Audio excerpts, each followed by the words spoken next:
Adapun bentuk perusahaan yang ada di Indonesia yaitu yang pertama bentuk perusahaan perseorangan, yang dimana bila perusahaan ini hanya berusaha dengan modal kecil, maka bentuk perusahaan perseorangan merupakan suatu bentuk yang ideal.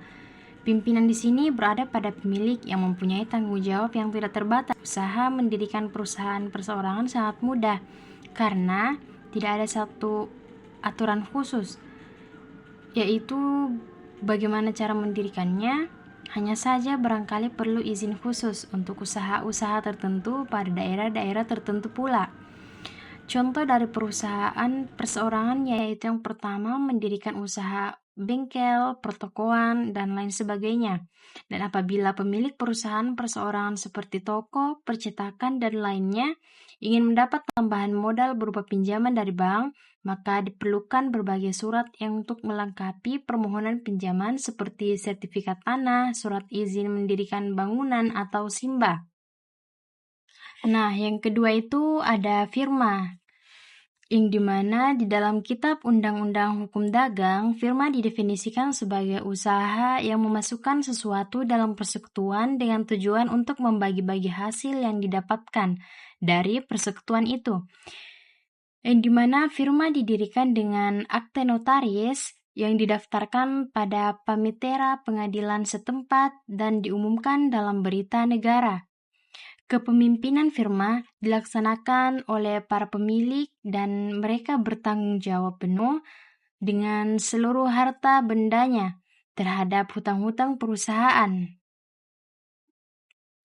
Dan permodalan firma berasal dari pemilik dengan suatu jumlah yang diatur bersama dengan kemungkinan yang ada hanya memasukkan keahlian ke dalam firma. Pembagian laba kalau tidak ditetapkan di dalam akte dibagi menurut pembagian modal yang dimasukkan. Untuk anggota yang hanya memasukkan keahlian, bagian labanya sama dengan anggota yang menyetor modal yang paling kecil. Nah, yang terakhir itu ada perusahaan milik negara atau biasa disebut dengan BUMN. BUMN ini merupakan perusahaan yang sebagian besar dimiliki oleh pemerintah, yang dimana BUMN merupakan penyediaan barang atau jasa yang dibutuhkan oleh masyarakat, serta untuk mendukung pembangunan ekonomi negara. Ciri-ciri BUMN merupakan yang pertama yaitu satu, kepemilikan, dimiliki oleh pemerintah baik pusat maupun daerah. Yang kedua itu tujuan sosial dan ekonomi. Yang ketiga adalah pengaturan. BUMN diatur oleh undang-undang dan regulasi pemerintahan termasuk dalam hal tata kelola dan laporan keuangan.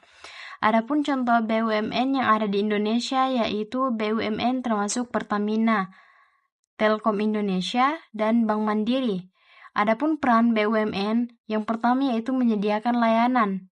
Yang kedua, stabilisator ekonomi, dan yang ketiga itu pembangunan infrastruktur.